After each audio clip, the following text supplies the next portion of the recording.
Yes, so good evening, everyone. My name is Nirali Desai, and I'm the host for our today's discussion on depression. I have completed my master's in clinical psychology, and currently I'm working as a psychologist at Reach Out Counseling Center. And also, along with this, I am a career counselor at Holistry. I am a certified RECBT therapist and a workshop developer and facilitator. Hereby, I welcome you all, and I would request each one of you to introduce yourself, a very short and quick introduction. So, Hiral ma'am, would you please start? Yeah. So myself, Hiral Khimani, I'm a consulting psychologist and I'm practicing from last 16 years. I'm a counseling psychologist and I'm a founder of Khyati Psychotherapy Center that is at Kalyan near Mumbai, that is at Thane. Right, And okay. my expertise is basically a marital counseling and the career counseling. And I deal with a lot of cases depending from the children as well as to the geriatric cases. And I'm a RCA registered psychologist and as well as a UCLA certified career counselor from California. Okay. So this was just very short, and I deal into a lot of workshops as well as a lot of trainings also. So just Okay. a brief about me. Right. Thank you, ma'am. Geeta, ma'am, please introduce yourself. Yes, I'm a rehabilitation psychologist Mhm. as well as child guidance program counselor in a school. Have been involved in counseling and guidance to providing counseling and guidance to children for more than 8 years, and involved in mental health services also along with psychiatrist in a clinic where I'm dealing with cases of learning disability, autism, mental retardation, or Right. any other psychological issues. Mhm. That's all about me. Thank you. Okay. Thank you, ma'am. Madhuli, ma'am. Hi, I'm Madhuli Kulkarni, and I'm actually a sports psychologist. I have done my master's in industrial and organizational psychology. Then I did my Okay. MPhil in sports psychology. So for Oh. last 15 years, I've been working with athletes and coaches Mhm. at different levels and in different sports disciplines. So that's about me. Thank you. Okay. Thank you. Dr. Ananya. Yeah, hi, and I'm very happy to be here. I'm joining this talk for the first time. And just a brief about me, I have done my MD homeopathy with my specialization in psychiatry, Mm-hmm. and I'm trained in play therapy and cognitive behavior therapy.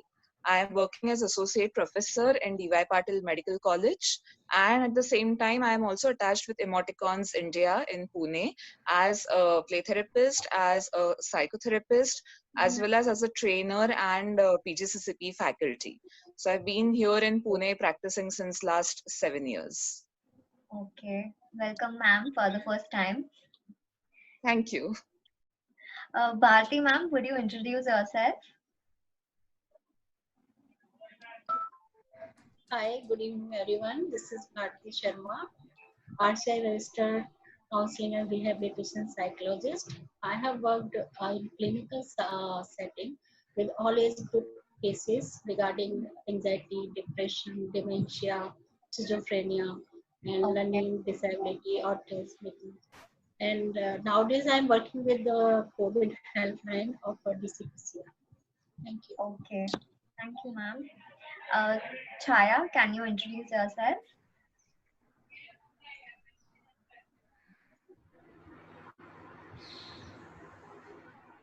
Hello.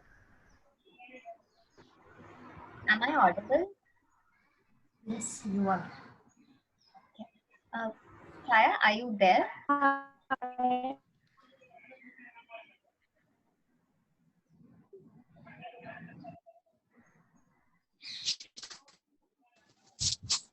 Hi. Hello. Hello. Good Yes. evening. Yes, Chaya. Yeah. Hi.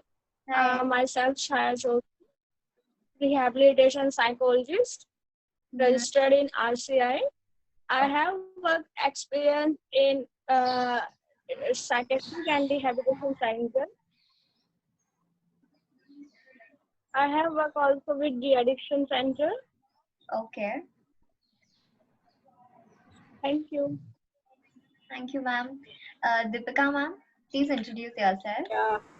I am Deepika Tarafdar. I am a senior counselor in schools in Shiliguri and Kolkata. I'm in sessions and counseling of the students as well as the teachers. I train the teachers also. And I have my own organization as Dipani and Core LLP. And I have a group of counselors working with me in Kolkata. I'm from Kolkata. Okay. That's Thank you, ma'am. Are there two Deepika, ma'am, in the group, or is the same account? I don't know. Okay. I have gone through this. Okay, no problem. If there is another Deepika, ma'am, please introduce yourself.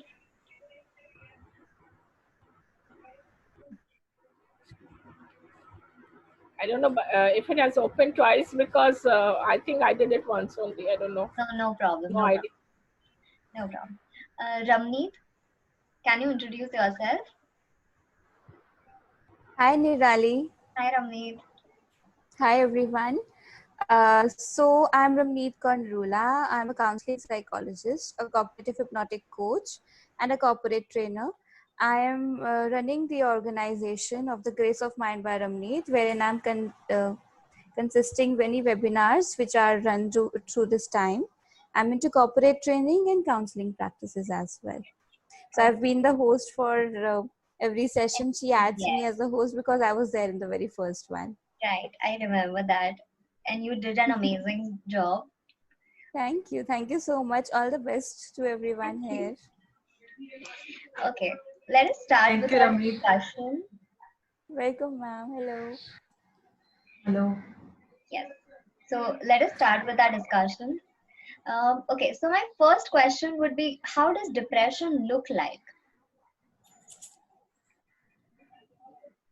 So you would like each one of us to tell, or how would you like to go about? No, anyone would answer, like anybody who wants to answer, I'm okay with that.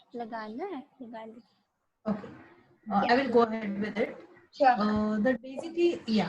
Basically the depression in a depressive phase, a person really feels very, very low, and there's a lot of low mood is being seen. The person is not at all interested in anything, and it can also manifest where the person actually becomes very lazy, lethargic kind of thing. I'll not use the term lazy. There would be a lot of lethargy. There would be a lot of sleep disturbance where the person sleeps too much or too little. Similarly, there is a appetite. They don't have a proper appetite. They may have a too less, or may overeat also.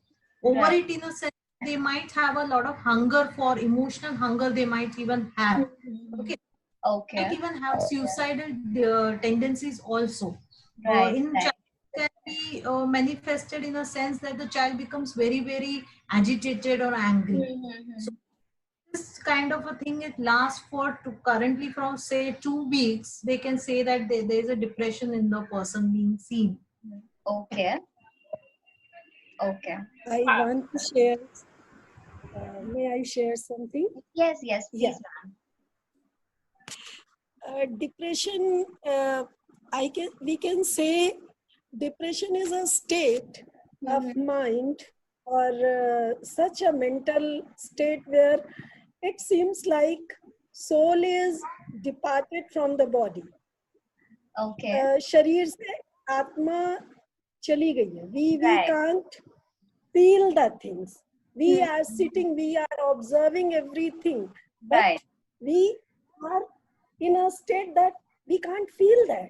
Such a miserable condition. This is a mental illness where,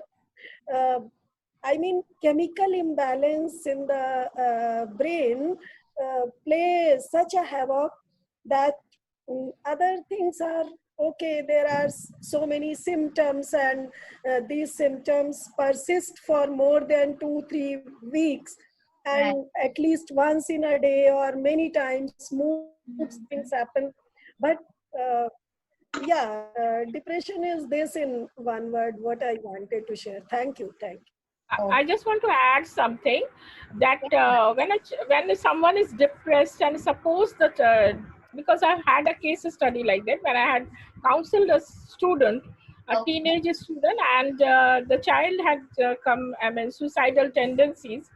So Okay. first time she had a suicidal tendency, she had come for counseling. So I told the parents to be careful with her. But somehow, coming to me, CBT techniques, she started improving. The family members thought that she has improved, and she tried to show ways that she was not depressed.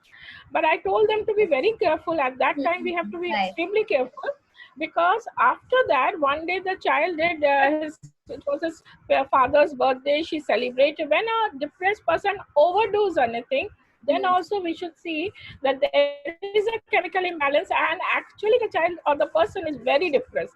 So depression at times may show a lot of overdoing of things. So there also it is depression only, because she again committed she went for suicide, but then she's over it. But this is also connected with depression, I think. So if it goes to acute depression, Right. So what and are the the signs, they Sorry. show signs of positivity, but it's not so. Okay. So what is that one or few factors I can say that would help us distinguish between pretending to be okay or pretending to be positive and actually being depressed? So what are those factors that help us distinguish between those?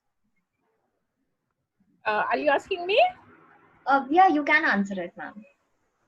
Now, when we see a case where the child or where an adult was in a very depressed state for a long time, and all of a sudden, maybe due to counseling, we can feel that the person has totally changed. But over here, we have to be very alert as counselors as well as the nearby relatives, because if it has gone to acute depression, maybe he's thinking beyond something. So where there we have to check many times. I mean, it needs a lot of working with depression first.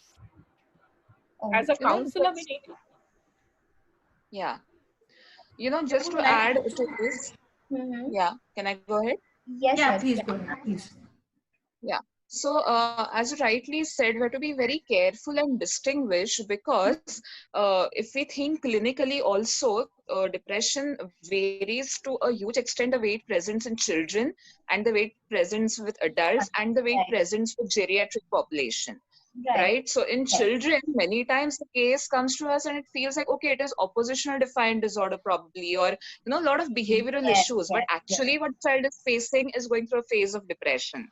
Right. Same way, one of the factors that I found in my practice to differentiate that whether this is a clinical depression is when a client or the patient starts attaching a global thought process of being worthlessness or being hopelessness or being helplessness. Yes. Right. So when there is a global attachment to every single thing of hopelessness, worthlessness, and helplessness, that definitely takes us to the domain that probably this depression is more of clinical in nature. Okay. So the triangle of depression is something that we need to keep in mind. Right. Okay. Okay. Right. Was someone saying anything? Yeah, this is Bharti. I would say that if you want to differentiate between normal and a depressed person, you can see that some changes, like they become socially withdrawn, they feel lack of energy. Right. So they were unable to take interest in activities which in those activities they were taking interest earlier, and they feel very frequently fatigability after slight efforts. So these are the symptoms, and they are unable to concentrate. They have impaired working memory sometimes. So these are the symptoms we can relate the person is depressed. There is some difference in his or her personality. Okay. Okay. Thank you, ma'am. Even there would be crying spells also seen in the person who is having a depression kind of a thing. They will cry too much without any reason. They try to feel having like feeling of crying, and again a low confidence, low concentration. They start missing up the details. They start losing up the memory also. Okay. Okay. So, there are people who generally interchangeably use sadness with depression. So, what will be your take on this? See, basically, not to use the depression as a word, because depression is a very chronic term. Say, example, if your friend has not called you up, so you feel Mm-hmm. sad. Say that, अरे उसने call नहीं किया, मैं Right. depressed. So basically, in general population, this term is used very often, but then depression is a very chronic term. So it needs to be properly seen on the DSM-5 criteria when you actually want to give a diagnosis. So of anybody saying with having a kind of a depression. So by a population, not be in general public, the word depression is used very commonly and very frequently, which should Yes, not be. definitely.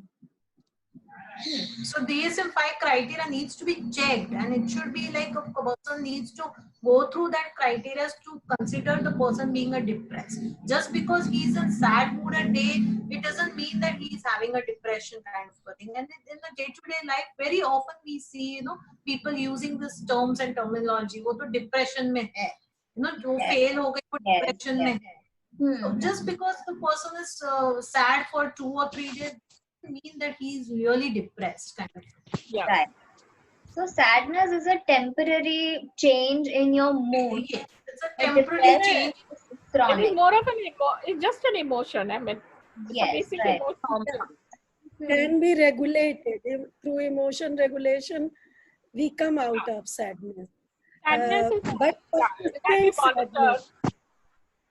Okay, Yeah, that okay, I agree to. Yeah. okay. And sadness, as ma'am rightly said, it's an emotion, and it's a very normal emotion, right? Right, right. It's like you need to feel sad when something happens. If you're not feeling sad, that itself is indicating some abnormalcy in you. So Disorder, kind of. sadness becomes not emotion, right? basic- Whereas, sorry, yeah, I'm saying it's a basic emotion. Yeah. Yes, exactly, yes, Yeah. exactly. right. And when we say depression, it's a syndrome, it's a constellation of multiple symptoms, not just low feeling or sadness, and sadness which is pathological, which has started to impact our personal life, interpersonal relationships, professional life. Right, That right. is where we know that the sadness is going towards depression again. It is not a normal physiological emotion which is going on its own. And it is totally taking control of your entire life. That is where then the sadness no more remains sadness, and it goes into the depression wala symptom. Right. Okay.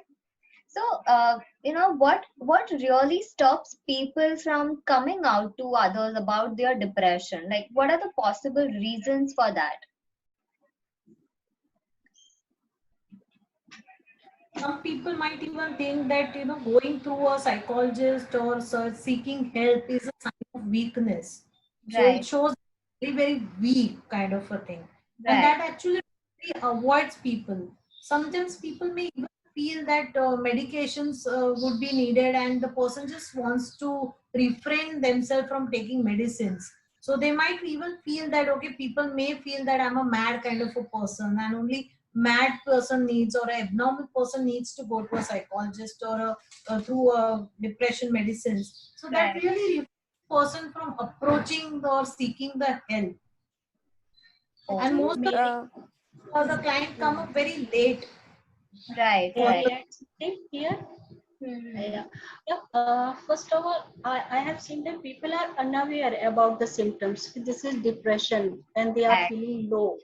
Yes. And secondly, we have a stigma in our society. If you go to psychiatrist or some therapist, people, like ma'am said, people think something wrong is going with this person.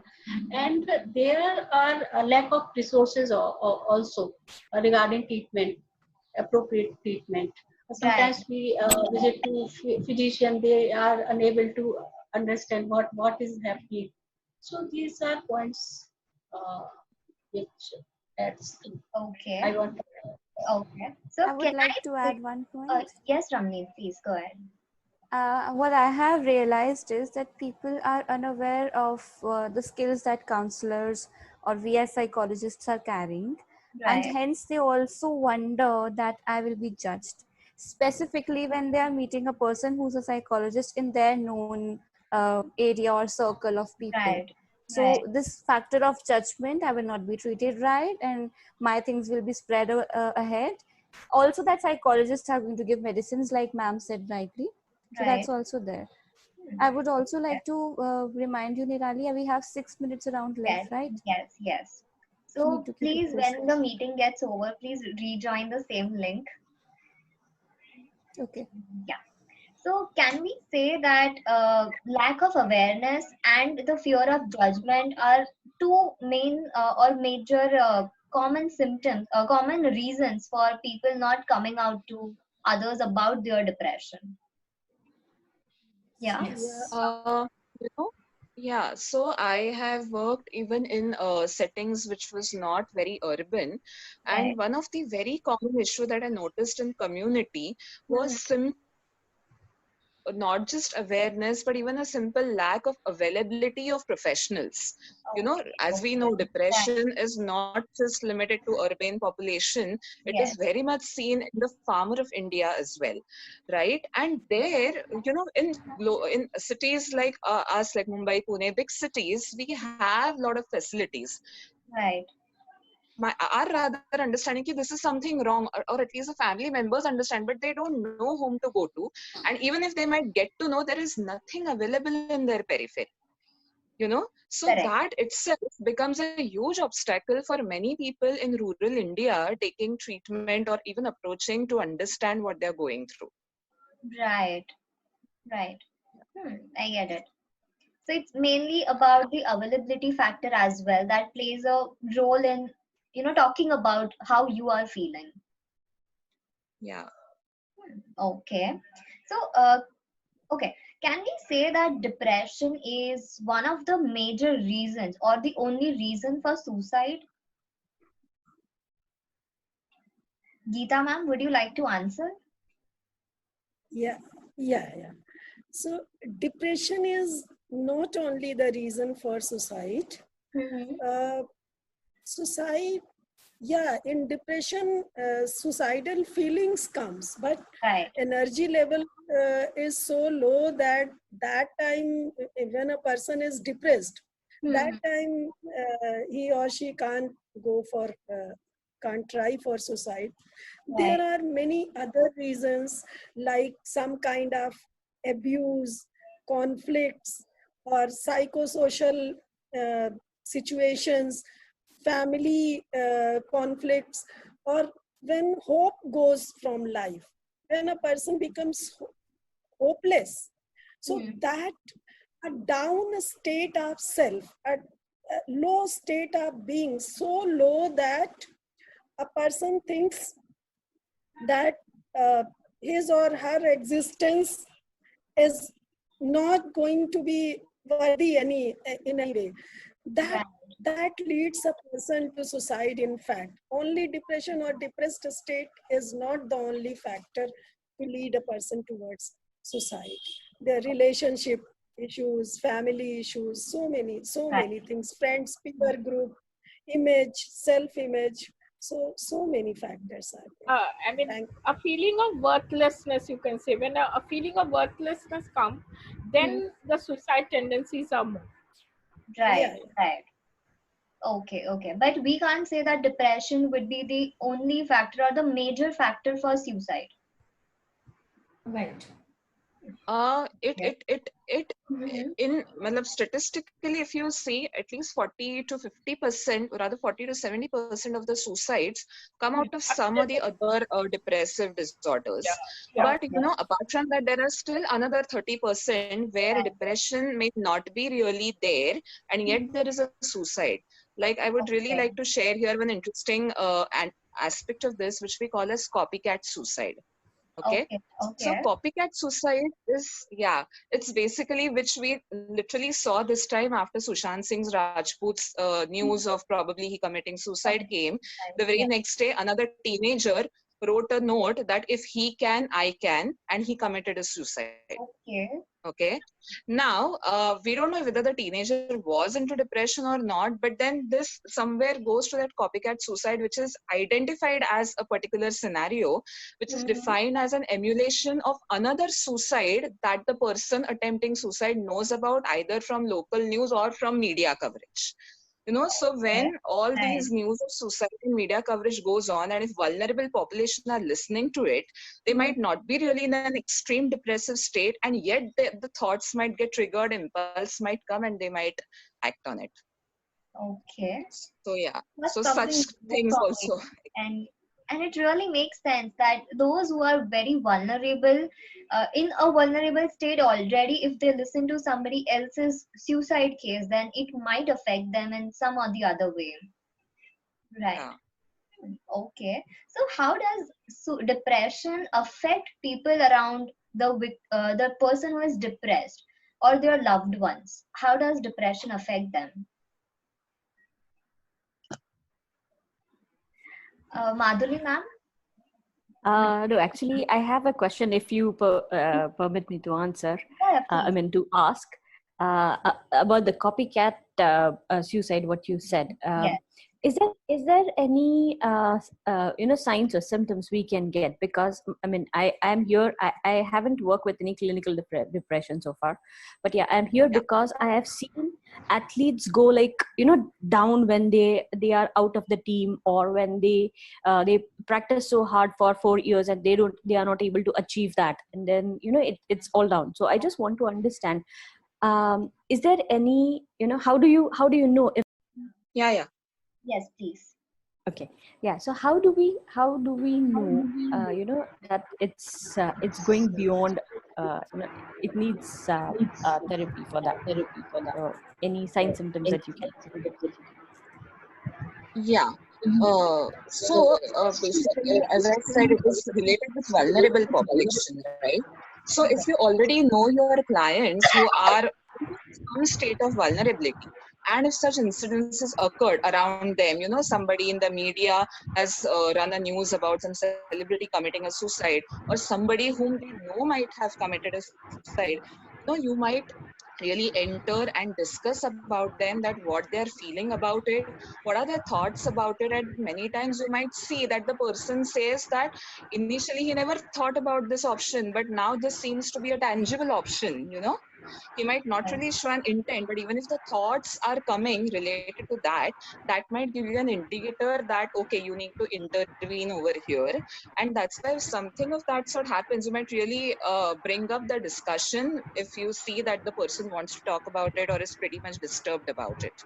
So that should pretty much help you to identify prior.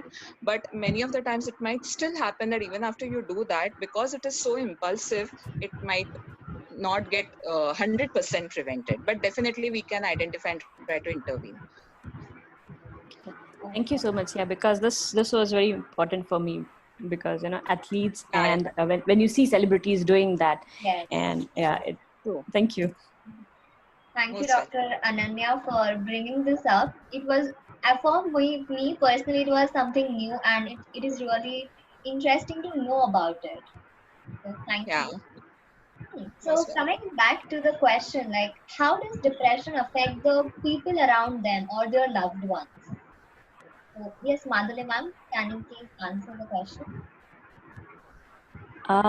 Well, I don't know exactly about clinical depression, but what I see in the athletes, like when I say that they really go down, yeah, I mean, most of the loved ones around them, they say that it's a passing phase. They'll come out of it. Second, they say that you are an athlete. You need to be stronger. You need to bounce back from that.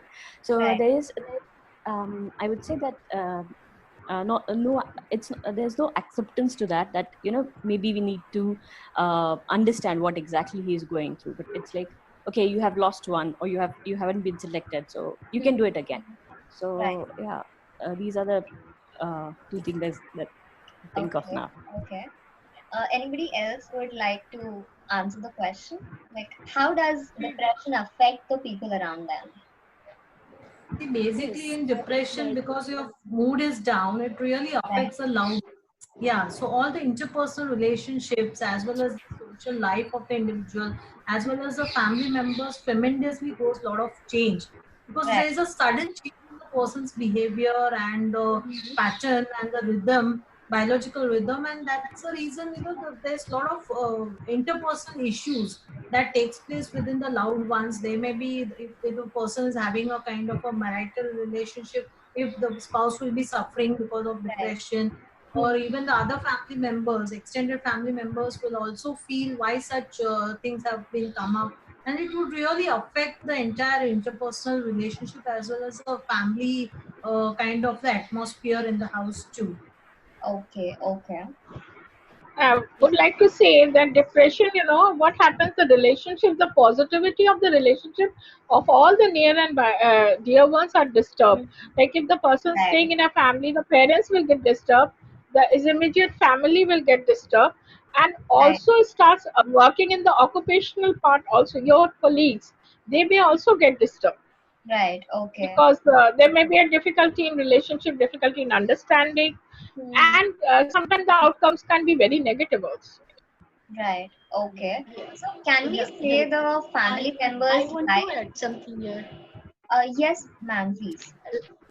Like depressed parents, patients are having problem in interpersonal relationship, Right. and sometimes this behavior also leads to depression. Like they are dependent sometimes to take support from others in decision making and many things. So Right. other people show sympathy and mm, um, support also, but Right. sometimes it leads to social rejections also, Yes. that Yes. leads Absolutely. again depression. Hmm. Okay. Yeah, So I would can like we to share say yes, Geeta, ma'am, please continue. this. See, if a person is depressed, Hmm. so and near and dear one, what happens? First of all, a state comes where, if I take example of parents, Hmm. so they come in, they are not able to accept that state immediately. They Yes. come in denial. They come in denial. They start bargaining. मेरे साथ Yes. ऐसा a mental shock, a full shock from within. कि मेरे साथ ऐसा क्यों हुआ? Why this happened? It takes time. Then they start understanding. Then they try to understand that, yeah, what is the fact, or what are the core concern, or what is happening with us. They come Yes. Yes. at that stage after some time, and then they accept and start working. It takes some time, and it shakes family fully, relationship, no doubt. There should be a very deep understanding and support in family, or with there should be a supportive circle in that state. Otherwise, it becomes a big crisis, very crucial state when there is no support and there are some conflicts in ideas. There are some difference in decision making, that what to be done, how to be done. So this all, and when we come to acceptance stage, then and we come on a common platform. Yeah, this is to be done, and agree together. Then the things start getting Right. okay, and Right. we proceed towards management of depression. Right. This is practical example what I felt Hmm. myself. That's why I'm sharing my own Thank you so feelings. much for Thanks a lot. sharing, ma'am. So mainly we can say that the entire family, like their lives revolve around the person who is depressed, and the depressed person becomes dependable on their loved ones. So that also takes some kind of a mental toll on the people, right? True. Yeah. Okay. Okay. Is depression completely curable? Like, how much time does it take for a person normally to come out of depression?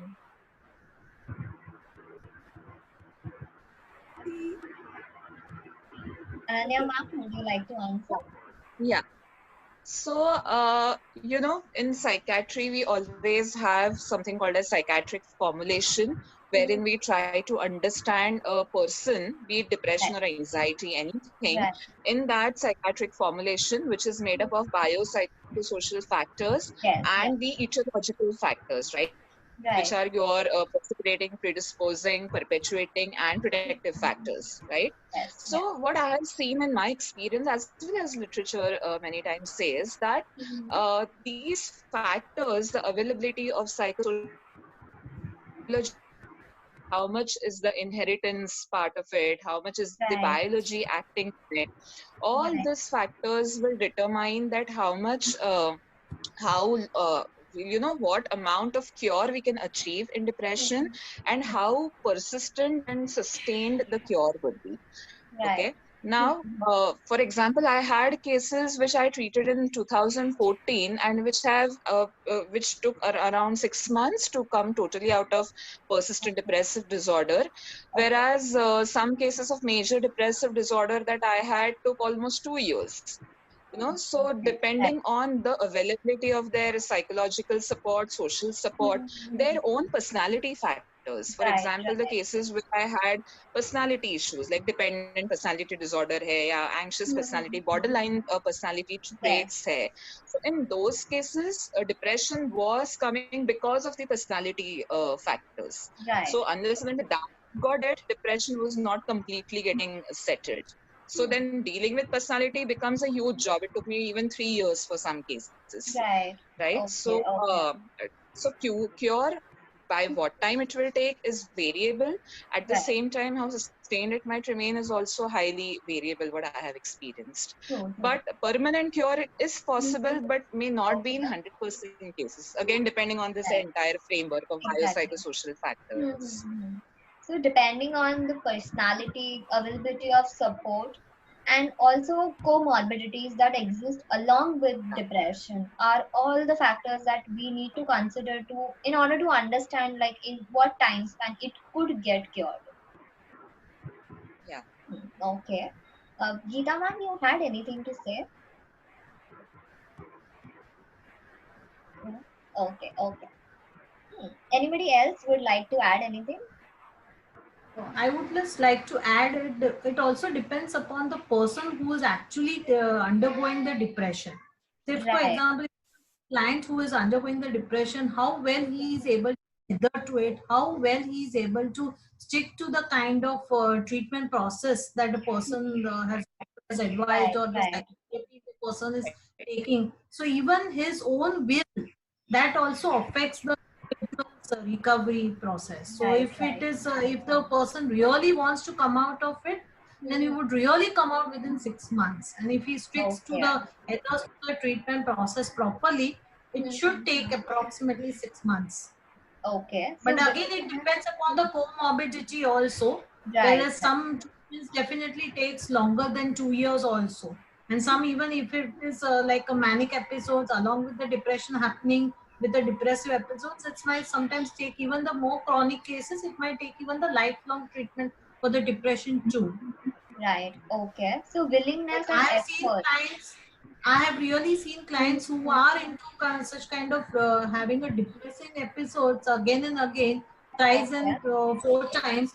Then the medication part really goes and the therapy goes real long process. Right, right. And it also requires rehabilitation also then. If it goes to that level, then. So depending on the severity level, rehabilitation would be needed. Yes. Yes, yes. Okay. So along with other factors, the willingness and efforts of the person is also something that is very important when it comes to curing depression. Okay. Just to add again, again in psychiatry we do something called as mental status examination, wherein we assess component of insight of a particular case or client. And usually when insight is of 6 levels, right? Right. So if we have level 5 to 6 ka insight, which is we say as emotional insight and intellectual insight, then those cases have better chance of achieving quicker cure, because once you have emotional and intellectual insight that you are having an issue, you need help, and probably even the client is getting aware of the factors which are creating the depression, then he is more compliant towards treatment, he is more open towards therapy, he is more open towards practicing all the therapeutic techniques that we tell him. So then when that happens, then definitely, as ma'am also rightly said, then in that case definitely cure is very much possible, and that too within not so longer time. But if insight is partial or poor in terms of awareness about illness, awareness about depression, what is causing it, or at times even denial of certain things, then it becomes difficult to cure. Okay. Okay. So insight is again another important factor for getting out of this. Okay. Okay. So are there any common motivational factors, like, most common motivational factors for people who are depressed to come out of depression? So I know it depends on person to person, like everyone would have their own motivational factor, but some of the common factors that every one of you would have seen in your practice. So anybody who would like to answer this question? Basically, awareness of the mental health is very, very important. See, if a person is really very, very aware of what are the mental health issues and how well it affects the individual, and it is really very important, the physical health as well as the mental health is very, very important for the well-being. Unless and until this kind of psychoeducation is not there in the client, and it really becomes very difficult for the client to approach, and that really acts as a motivating. Like just to add on it, like I had one client who before coming to me, he had talked so much about the depression. He really knew what is CBT and what therapies to be used and what type of medications are given and who look after the kind of a medication and how much time would really take. So see, if a person is really well aware of this kind of psychoeducation is there, and even the strong support system the person has, then in that case it would be really motivating the person to come out of this depression as well as to approach for a help too. Definitely. Right. So I just want to add. Yes, ma'am. I just want to add over here. Ma'am said correctly, that when the client comes and the client has a belief that going for mental support or mental health and I will overcome the depression. This belief is, yes, I'm going through depression, and has addressed he himself has addressed the depression. Then it is easier to work also. But when the person says, nahi kuch ho, with a very negative thought, or at times we find the near and dear family members also very negative, कि नहीं इसको ये है, and they keep on repeating the negative words, then there is no motivation. And they try to at times take a easy way. ये तो depressed है, so now this work can't be done. This is it somehow starts helping them in some way. Right. So when negative thoughts are reinforced by the people around, it's something that demotivates them. Yes, and they try to take sort of this becomes more, this depression word, I am depressed, something sort of you can say pillar for them to go ahead in life. As a this is, but if we have proper people around them where it is addressed, fine, this is one thing, it will be overcome with a very positivity. That works for it. Okay. So what are other factors that motivates them to, actually work on or take efforts to come out of depression? In my practice, as well as even in my personal life, where I did went through a little bit phase of depression, most of the female clients who are married and who have kids, usually I have seen that their major motivator is to get better for kids. Maybe that is not how we might think psychologically. This is again an external motivator, but at least in practice, practice has seen that either it is for some loved one that they have to get better. You know, once I had a couple of clients coming to me and saying, okay, that day, you know, my 4-year-old kid came to me and he wiped my eyes and he said, Mama, don't cry, I can't see you in pain. And that kind of just clicked, and she immediately went to the counselor and the therapist, that is, she connected to me, and that was the reason she told me that I've been battling with this for 2 years and I was not sure if I could come, but you know, that incident really hit me, and now I want to get better for my child. You know, so majority of the cases, external motivators in terms of somebody whom they love a lot and they can't see them suffering, acts as a motivator to come out of it and to fight for it. Right. Okay. A feeling of need and wanted. When the depressed person is also wanted back in the society, the need is there. Then you feel, yes, I have to do it. I should address it because there is a need for me. But if the depressed person feels, I am labeled, I am in corner of the house, not needed, so that person doesn't want to go away from it. Also, get depression, get away from it. Right. Okay. So when a person feels that I am actually needed in the society or with for the people around me, they actually take efforts to come out of that, and it becomes one of the important motivating factors. Okay. Anybody else have anything to add on? I really sorry.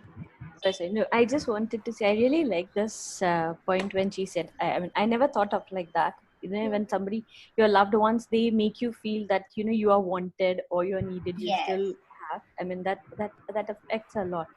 That will have a great impact. But I have a question on that. Like, even if the loved ones, they, you know, show that you're needed or things, when a person is in a state of depression, is he, you know, in a state to understand and take that information, or sometimes that can take him towards guilt also, saying that they need me but I'm not there to support them, and can that again take them further into you know, depression? I mean, I want to say over here, if the person goes for a guilt, maybe that will act positive to go for work upon it. Because I am, for my loved one, I have gone for a guilt, because I would say from my personal experience also, and a very close friend, client I was dealing, that person was having marital discord, and it was the lady, she was in the depression. But one Friday, she saw that her son was just running the road in a very disturbed way, and that disturbed her because we are creating disturbance in the family. My son would have met an accident. He was moving on the road, and there was a fight between husband and wife, and she saw from the veranda that the son is moving. That very moment triggered a lot, and she started feeling guilty. But that guilt only made her come to a counselor, and she really worked upon it, and it was felt that it was depression, but it was due to some distorted thought, and they are living happily now. Because then she realized, and after some days she made her husband also feel what wrong where we were. So it was she came out of it, and she started educating people. So at times this guilt triggers also in a positive fashion. I mean, it's a very personal experience I felt. Okay. On this point, I've experienced this. Right. Okay. Yeah, I would like to share something. Yes, ma'am, please. Pardon? Yes, Geeta ma'am, please continue. Yeah. I would like to share my own experience. Unconditional love, acceptance, and to make the person feel that you are very important. Nothing is more important than you. Right. You are most important for me. This is one of the very motivational factor to come out of this state. And non-judgmental friend who accepts the person fully, and the person is also connected to the person is comfortable, and to whom the person loves and trusts, So if that the friend is non-judgmental and fully accepting the person, that is the biggest motivational factor, and it brings a good cure. Besides it, I have felt and I have experienced by my own efforts that yoga, and even though it's not easy, a person who is depressed is not going to do yoga or physical exercises so easily. But anyhow, if we manage to maintain a schedule and make the person do, I have seen on my own, the person started smiling after some time doing the physical exercises. I mean, the hormonal chemical flow of hormones and these good hormones caused the person a smile. I have experienced it on my own with my efforts with a depressed case. So this all was I wanted to share with you all. Thanks a lot. Okay. Thank you, ma'am, for sharing your experience. Madhuri, ma'am, I hope you are clear with your question. I mean, I hope you got the answer. Yeah, and yeah, I mean, a very strong point that both of them made, and yeah, thank you. Okay. Since Geeta ma'am also spoke about relapse, so what are the chances of relapse for depression? Bharti ma'am, would you like to answer?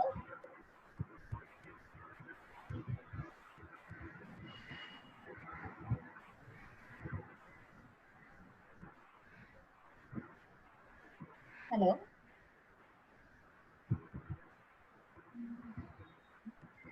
Anybody else would like to answer? Hello. Yes, Bharti. Yeah, ma'am. There are chances when the antidepressant are giving to the patient, and they are pre-termination. There is a pre-termination of the antidepressant. Then it may lead to the relapse. And there are some triggering events in his life, and there are different kind of stressors are there for those that patient is vulnerable. So these may be the factors for the relapse. Okay. But so do we say that? And sometimes one more point I want to add. Yes, sometimes there are seasonal disorders. Right. So if person is having those disorders, then there is chances of relapse. Okay. So do we say that relapse rates are high or moderate or low? Like where can we put depression in which range can we put depression, the relapse rate for depression? This point, I can't respond. If someone has some idea, please respond. Yes. Anybody who would like to answer? So, depression if you see all the depressive disorders per se, different depressive disorders have different prognosis. Right. For example, major depressive disorder tends to have a little poorer prognosis with frequent relapses associated with it. Again, as one of the experts here said, that it can be variable because, again, the same biopsychosocial model and the etiological factors, the combination in which the framework in which the client is in, if the other factors are not taken care of, persistent stressors continue, persistent triggers continue, the core maladaptive traits, if any, are not dealt with completely, then the relapses are always going to be, I would say, moderate to high. Okay. In lifetime, there is very much chance that a person who has one episode of depression gets somewhere even between 4 to 5 episodes of depression. Right. And there are various theories for that, including biological theory, where they say that even one incidence or one major stressor which triggers depression scars your neuronal system in such a way that the changes in the neuronal system itself are long lasting. So in the wake of even if you recover in the wake of any other event which is not highly stressful, or which is pretty otherwise normal, might still trigger a depression because of the scarring that has occurred at the biological level, at the cognitive level. And that's why depression does have chances of relapses if it is not, first episode is not dealt well completely. And the only way to probably handle the relapses better is that we psychoeducate the patient. We deal with the complete adaptive patterns in complete way to so that the relapse doesn't occur. And even if it occurs, it becomes manageable. And we give skills to the patient to identify if the relapse starts and approach well in time when he's under our treatment first episode itself. Because yes, relapses are quite frequently seen. Right. Okay. Okay. So my last question for the day would be, what are different treatment models for depression? Like the most effective ones? Medications would be the most effective, and along with medication, psychotherapies are also very effective. Both needs to be done simultaneously. So if it is then definitely the medications are very much needed.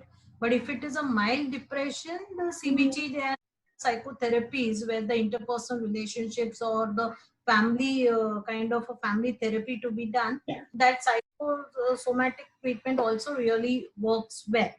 Okay. And if at all they are severe, then it really requires medications. And even if it is, say, a lot of suicidal tendencies are there, then in that it's very advisable to even take referral to a psychiatrist for the medications part. Right. Okay. Anybody else would like to add anything? If a patient is having a severe depression and with suicidal thoughts or psychotic features, then electroconvulsive therapy is required with medication. Okay. Okay. Great. So, yes. Sorry. Can I add, like what Geeta ma'am said, last questions answered was like, you know, if you are asked them to do some exercise or yoga and all. So I believe for maybe for mild depression, I don't know about, severe depression, but for mild depression, what I believe is getting into physical activities and following the routines, whether you wish to or not is not a question, is just follow the routine. Right. So these two, I think, would help a lot in depression. Yes, so because we do that with athletes, like we don't allow them to stop their training, you know, when they are very down. So like, okay, you have to come tomorrow, we'll talk about this. You have to come for the training tomorrow. So I believe that these two will also help. Right. So sticking to routine is, we can say, the starting point of, you know, getting better. Okay. Because you know, it is said that you don't do things after you get better. You get better by doing things. You know, that is what I always tell to my patients when they are, you know, like nahi ho raha hai ya kaise karu, you know. So that is thing. And yes, of course, you know, integrated way usually works best, as all of you rightly said. Yes. In that we have allopathic medications, severe cases, suicidal tendencies, yes, psychotic features, they need electroconvulsive therapies, homeopathy, other naturopathic treatments, you know. It is eventually it is the patient who needs to get better, so whatever helps. So I have patients who come and say, okay, doctor, I was doing this pranic healing and that is also helping me. Should I continue? I'm like, go ahead. Whatever works the best for you, you know, not necessarily that you stick to only my psychotherapy or my homeopathic medications or only to allopathic medications. Not necessary. So integrated plan. And not just that, I have also noticed that at what point of time, what interventions you want to start with becomes very crucial. You know, whether you want to start first the medications, then the psychotherapy, or first the psychotherapy, then the medications, whichever it is. And then how to take the patient, how to wean it off also becomes very important. And when you try of managing depression, so we have various models, but how to apply them is something very much needs to be focused upon. Right. Integrative approach works the best. So depending on the person, we would choose a different ways of dealing with it. Ways of dealing. Yeah. Right. At times I feel mirroring also work. I mean, when the client is depressed, and mirroring really works, just for the empathy part on the, I mean, just the initial healing, you can say. And then, as you said, ma'am said, no, Dr. Anna, ma'am, that we have to choose what will come first, but it depends upon the client. First time, many times we need to just by mirroring, the client starts settling down in the mind.